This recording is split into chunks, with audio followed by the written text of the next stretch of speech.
Good morning, it's me again. Now I'm up in Northampton, I believe it's Northampton. Now it's a long way from Kent, I know you're going to say, but one of my subscribers has contacted me about some tractors of his and I couldn't wait to get up here. Now there's field marshals, there's Fordsons, there's stationary engines, there's everything. So I hope you enjoy the video. If you do, don't forget to give a thumbs up for me. And I've got the lads behind me. We've got Len, we've got Stuart, and we've got Anthony. Now, I'm glad I remembered that because I forget names as quick as you like. Anyway, let's get on with the video, shall we?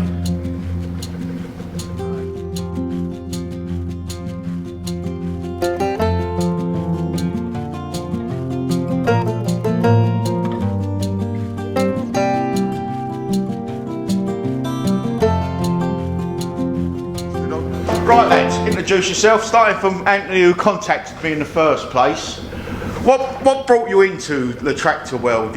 Was it your father, Len? Yeah, always had an interest in tractors and that since we were kids. Really? Yeah. And obviously you got the passion and you want to carry it on after your father passes on. Well, obviously. Yeah. Len, you've been in farming for how long? I used to work on the farm when I left school, Robin, for about 3 years, and then I went to Anglian Water doing grounds maintenance work until 1998 when they made everybody redundant. Right. And so I used the redundancy money to set up grounds maintenance business. Farm contracting? Farm contracting, mainly hedge cutting in the winter, mini digger work and anything come along. Really? Grass cutting, that sort of thing. And your boys are into the same? Are they doing the same? No, I've been in the building. Oh, you're a builder? Yeah, I was 12 months ago, yeah. Okay. Yeah, I'm in the garden machinery trade. Been doing it for the past 20 odd years, Robin. Sorry, I didn't hear that. I'm in the garden machinery trade. Oh, right. So mechanical, all things mechanical, like, you know. Oh, fantastic. So you like the collection as well? Oh, yeah. Do you do the ploughing matches? Yeah, we do club ploughing matches. We have a club plough match once a year. Yep. We used to have a rally up at Lamport Hall where hopefully we'll go when we're finishing here and show you what we've got up there. Yep. But that's all finished now, of course. We do road runs for charities, like a lot of people do. Yep. You know, perhaps 3 or 4 we did do until last year, obviously. Yeah. But I get more enjoyment probably out of road runs. Rallies are getting hard to organise now as we're getting older. Yeah. A lot more legislation and a lot more things to get right. It's getting hard to put on. So we had got a rally planned for last year, obviously, but that had to be cancelled. Oh yeah. But yeah, playing matches and working weekends. That's what all this kit wants. He wants using. It's all very well plodding around a main ring at a rally, but it doesn't do them any good. No, they've got to be working. They've got to be working, and you enjoy more when you're working, don't you? Yeah, of course. When you've got a play behind or a roll or whatever. And an engine always works best when it's under strain, doesn't it? Really? Yeah. You know, it's got to be. It's no good just tinkering around because it carbons it up. Carbons it up. That's right. And everything. So tell me, Len, your father, was he a farmer or was he a local lad? No. I can't remember, to be honest, Robin. I'm 75 now, so I think he was a farm worker for Walt Page in the village. Yeah. That's all I can tell you, really. Robin. Okay. Yeah. But you've always come from this area? Yeah. I've lived in Hannington all my life. Explain, sorry, where are we now? Hannington. Okay. Yeah. It's a long way for me to come, I know that, but that's after seeing your collection this morning, it's been well worthwhile. Yeah. So that's why we've got Hannington Vintage Tractor Club. All right. So we've wanted since I've been chairman for 21 years. Have you?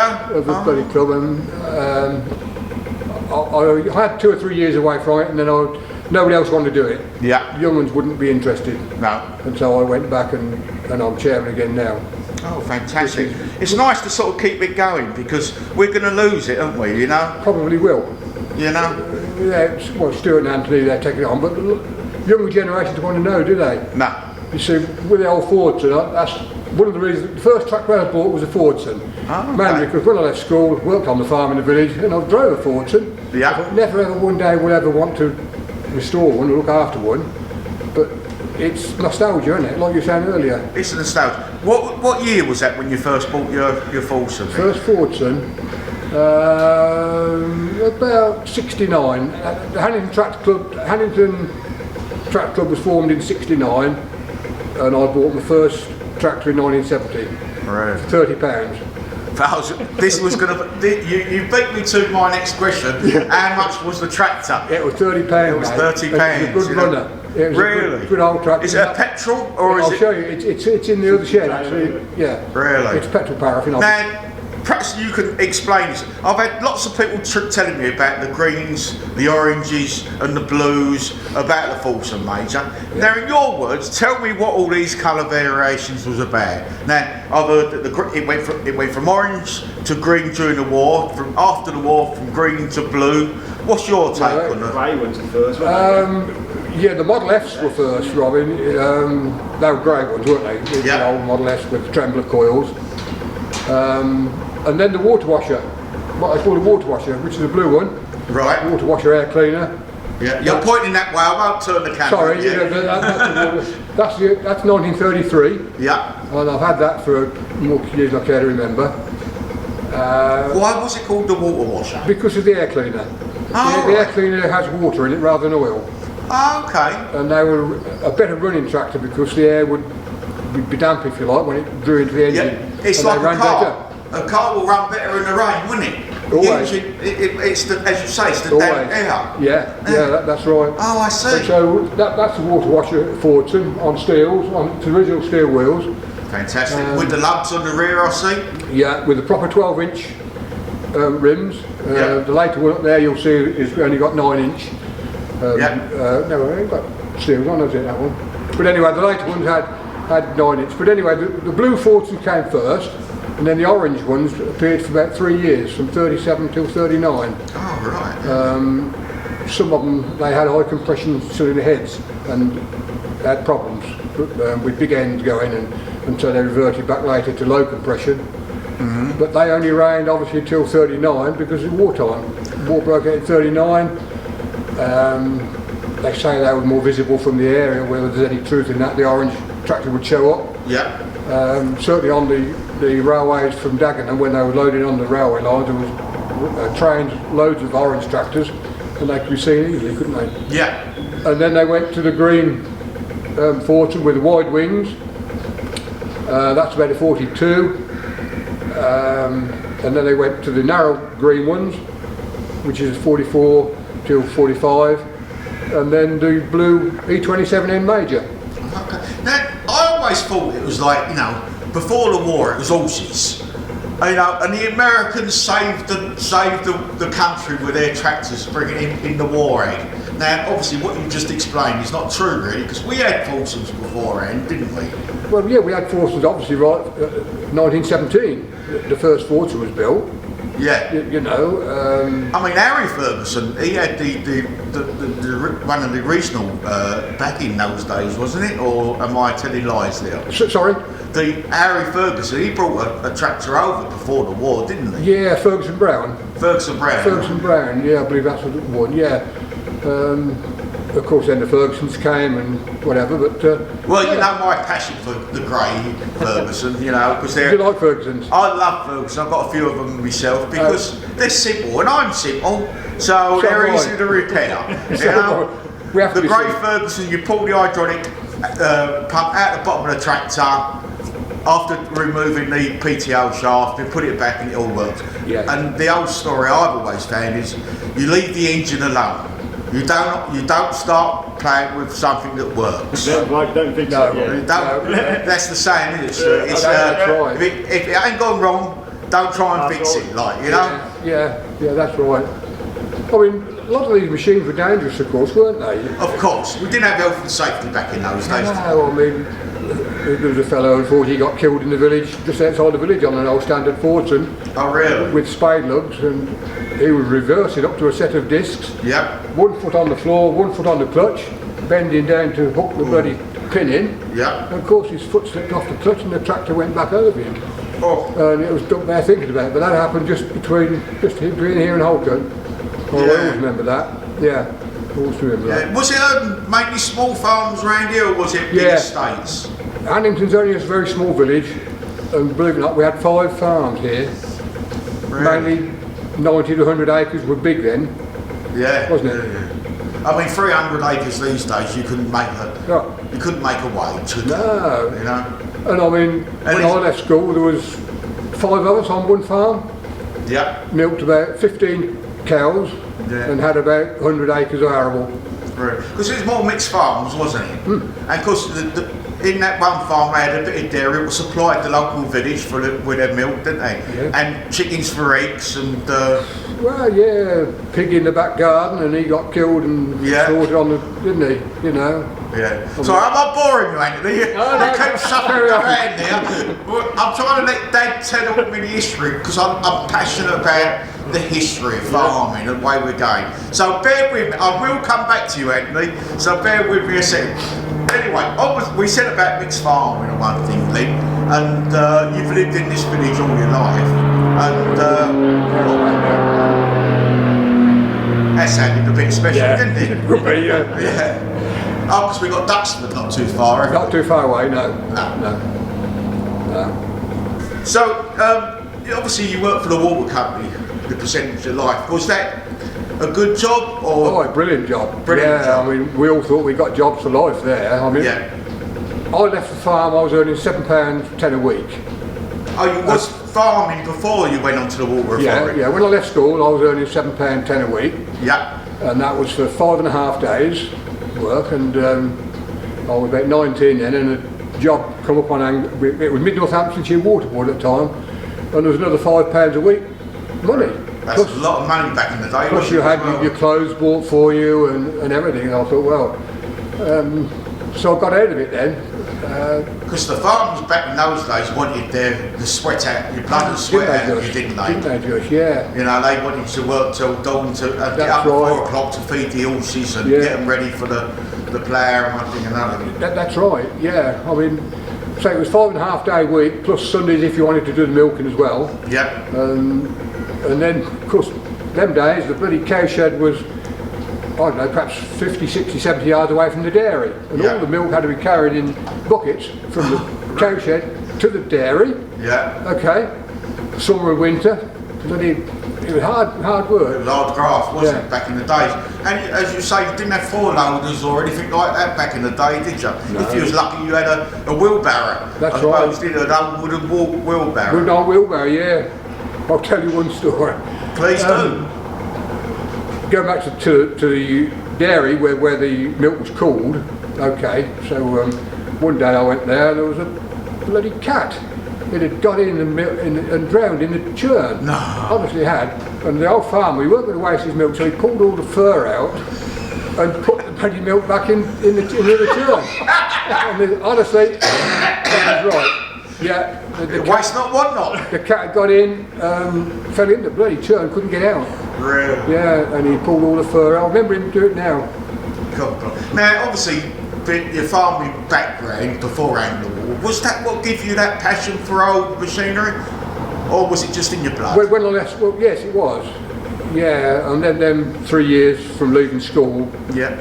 Obviously, before that, I used to go with my uncle, sit on the wing of a Fordson. Obviously, when he was working on the farm, I used to love it. Sat on the axle and sit on the mudguard. Yeah. Perhaps my first memory, I was only about 5 years old then when I first sat on a tractor. Really? Yeah. Fantastic. But great life, great childhood. It's in you, isn't it? You can't explain it, but it's in well, you. I'm an engineer by trade, so nuts and bolts have always been my favourite thing to do, you know what I mean? Yeah. They're easy, aren't they? You know, you undo a nut and you do it back up again, like, you know, Well, yeah. So anyway, we're swap over to Anthony now, because he's been standing there getting bored, so you didn't obviously go and farm contracting yourself, Anthony. No. You're a builder by trade.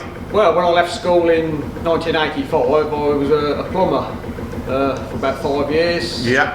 And I got made redundant from that. And I went on to work for an Anglian water subcontractor laying water mains. Yeah. I've done that for 5 or 6 years, and then I sort of ended up on construction sites around Northamptonshire, Milton Keynes, just do ground worker really. A bit with forklift driving, telehandler driving, dump driving. Oh, okay. So that sort of the driving part of it is in your blood, sort of thing. You enjoy it. being in the open air. Then. Oh yeah. I could never work inside. No. Now, what I mean, obviously, we rely on people like yourself to take over your father's passion. Yeah. Have you got that passion inside you? I've got, I like the old tractors. Probably not so much the early, like the Fordsons and that, 'cause they're before my time, you know. Yeah. The tractors I remember are from the 1970s, the Leylands, the Ford 5000s, you know, the later the 600 series Fords, the 500 series Masses, you know. Have you got some Leylands to show us today? I've got 3. Oh, I did have only 4. 3? I had 4 up until 2 weeks ago, and I sold one. Okay. There's the one at the top of the yard there. The one around the side there, the little 344. Oh, fantastic! Yeah. Perhaps we can come along and film and see, put the drone up and see you're all driving your tractors. I used to have a couple of Zetas as well. They're long gone. Now they're quite an interesting tractor, the Zetas, aren't they? Because perhaps Len can help us out here. Where did they come from, the Zetas? Czechoslovakia. Know more about the Zetas than I do. Oh, right, sorry. I'm sorry, Anthony. You're in different years then, mate. Yeah. Now the Zetas, they had that massive great cab on them, didn't Yes, they? one I had was a 6911, and it had a massive cab on it. Very, very warm. Even a day like today, with the sunshine coming through the window, it'd be very hot in there. Oh, it's like a greenhouse, I suppose. They say you could grow your tomatoes in them. Yeah. Oh, fantastic! And as you say, you've gone on to the Leylands now, and you've got a passion for them. And, Well, I've always liked the Leylands because Dad also worked part-time for the farmer in the village, well, late 60s, early 70s, right through to the mid-80s.